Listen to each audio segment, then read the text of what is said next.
Saya uang cash. Saya nabung nggak di BCA, nabung. Saya sewa berangkas, saya taruh uang saya di situ. Saya bayar sewanya setiap bulan. Saya nggak kena admin, saya nggak dapat riba. Hidup gue bahagia. Kenapa? Allahu Akbar. Luar biasa. Ini yang saya pernah sampaikan di beberapa, jangan diangkat, jangan diangkat. Tinggal berapa? Ini yang saya sering sampaikan kalau ada seminar tentang bank syariah. Bank Syariah Indonesia, mohon maaf jika ada orang-orangnya, mohon maaf sekali lagi. Bank Syariah Indonesia itu belum 100% syariah. Mereka bermain di sektor-sektor investasi yang membuat itu ada goror dan ada ribanya. Cicil motor syariah, ada yang ikut di sini? Nyicil motor syariah atau nyicil mobil syariah atau nyicil rumah syariah? Coba antum nggak bayar 3 bulan, disita tuh. Beneran? Cobain ya. Siapa yang berani coba? Apapun akad mereka, ya, apapun akad mereka. Karena kalian bukan menabung untuk memiliki kendaraan. Kalian itu minjem. Tetap dihitung seperti itu.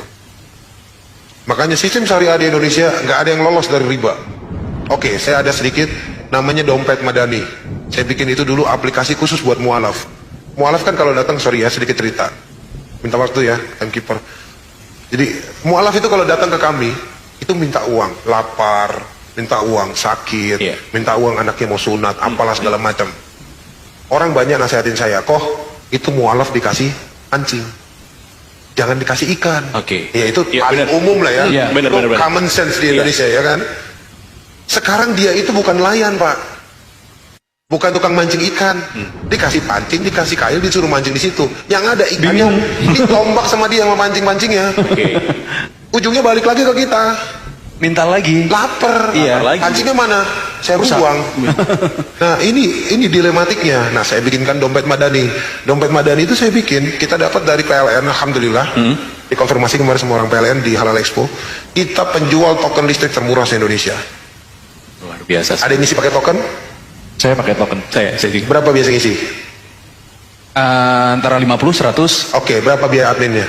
2,5 biasanya. Sampai? Sekarang 3.000 kayaknya. Oke, di saya 20.000 sampai 500.000, adminnya 300 perak.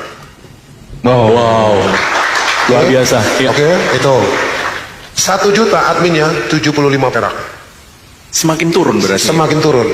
Karena gue gak butuh untung dari lo. Oke. Oke. Ya. Nggak butuh untung dari customer, dari klien ya. Dan itu aktif 24 jam. Artinya kalau misalnya ke minimarket yang inisialnya Indomaret itu, Bener. Oke. Sama Alfamart juga ada sampingnya. inisialnya Alfamart. Iya, biasanya tetanggaan. Nah, pastilah. Iya pasti. Itu kalau lu jam 11 sampai jam 3 pagi lu gak bisa beli token. Di aku stok token. Di saya tuh di dompet madani, dia ada stok token.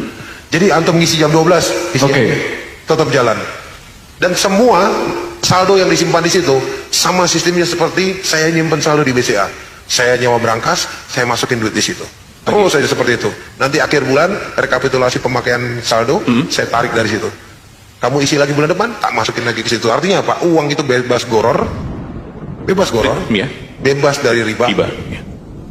Dan bebas dari bank. Karena saya cuma nyimpen berangkas di dalam bank. Bukan nyimpen duit. Dan bank itu nitip ya? Enggak, karena dia kan berangkas boleh nyimpan sepatu juga di situ. Boleh. Bener boleh. Apapun itu isinya Apapun, ya. Nyimpan anak gitu mereka. Intinya gitu. Rewel. Oh jangan. Boleh kayaknya. Enggak, maksudnya itu nyawa berangkasnya. Jadi ini yang kita rubah sistemnya. Ini kita rubah, kitanya yang rubah. Kalau kitanya nggak mau berubah, kalau kita nggak mulai melakukan hal tersebut, Apa yang harus dilakukan? nggak akan berubah, men. Dan itu akan stagnan seperti itu dan kita hanya menjadi pengamat. Oke, kok ini terakhir nih kok closing statement untuk kita semuanya. Gimana nih kok kita untuk tentunya biar bisnis ikhlas tadi kan lakukan. Terus apalagi yang harus kita lakukan untuk closing statement kali ini? Ikhlasin. Oke. Ikhlasin. Ikhlas. Dah. Ikhlasin. Iya. Saya agak Gini, ini gua ambil nih. Iya. Ya kan? Ikhlasin, men. Oke. Enggak sampai bawa Ikhlas kok bang. Gini loh, kalau lu masih perhitungkan segala sesuatunya berdasarkan akal sehat manusia, dan lu masih menggantungkan sesuatunya itu di bawah langit, tidak kepada Allah, sedangkan Allah sudah membuat perjanjian dengan manusia. Kau tinggalkan sesuatu karenaku, maka akan kuganti dengan yang lebih baik. Itu bukan gue yang ngomong, men. Allah yang ngomong, baca Quran gak sih? Baca. Ngaji gak sih? Ngaji. Jalanin men. Di Quran banyak petunjuk. Gue di sini mah cuma ngecap doang nih. Iya, petunjuknya semua ada di Quran. Lu ganti, ini, lu tinggalin sesuatu karena Allah. Saya resign, pernah resign dari perusahaan yang gaji saya 3.700 US dollar atau sekitar 52 juta. Saya resign.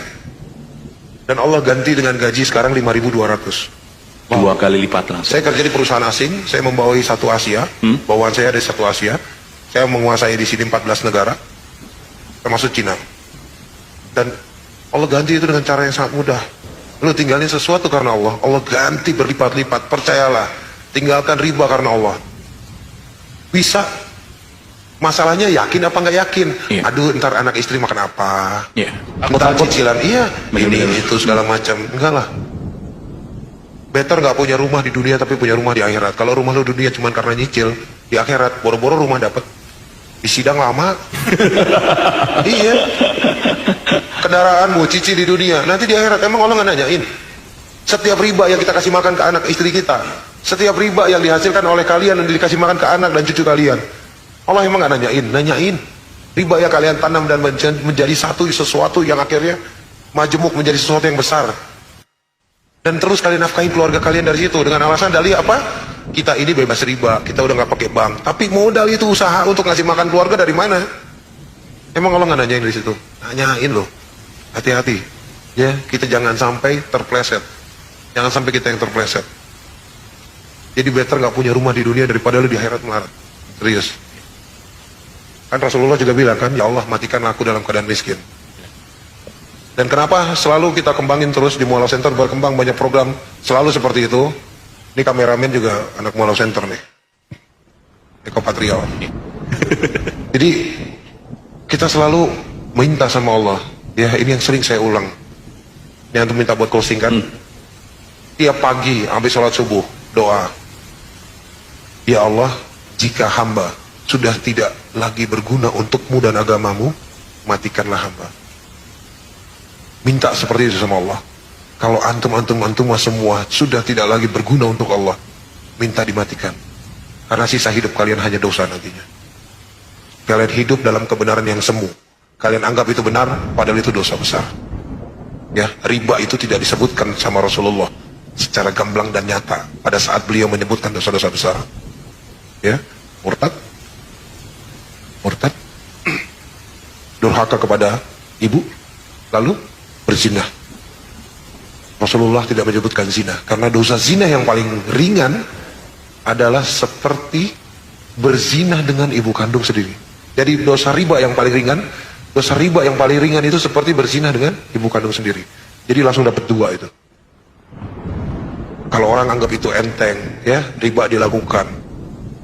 Nauzubillah min dzalik. Udah itu aja sih. Saya agak-agak ngeri kalau ngebahas ke sono. Ya, takutnya nggak siap. Baik, pelan-pelan ya. Bukan, yang penting itu yakin, ya, yakin dulu bro, sis, ya, yakin Allah itu bakalan nolong kalian. Antum ini ninggalin riba, Allah akan tolong kok, Allah akan bantu. Kalau ujian itu berupa ekonomi, disitulah kita lemah, disitulah kita harus nguatin. Oke? Itu udah time out. Luar biasa. Tepuk tangan yang meriah. Tepuk tangan yang meriah terlebih dahulu. Bang Steven, untuk ilmu pengalaman yang luar biasa sekali. Harus apa yang dilakukan? Ikhlasin aja. Ikhlasin aja, oke. Terima kasih Coach Stephen sudah tentunya berbagi di kali ini. Semoga bermanfaat. Ingat, ya, harus lakukan. Langsung yakini dan langsung lakukan. Dari itu ya. Minta sama Allah, jangan lupa juga. Oke, siap. Terima kasih. Doanya jangan lupa ya, teman-teman semuanya, doanya jika saya tidak berguna lagi, ya Allah, maka matikanlah saya. Tapi jika berguna, otomatis tunjukkan saya harus seperti apa. Oke.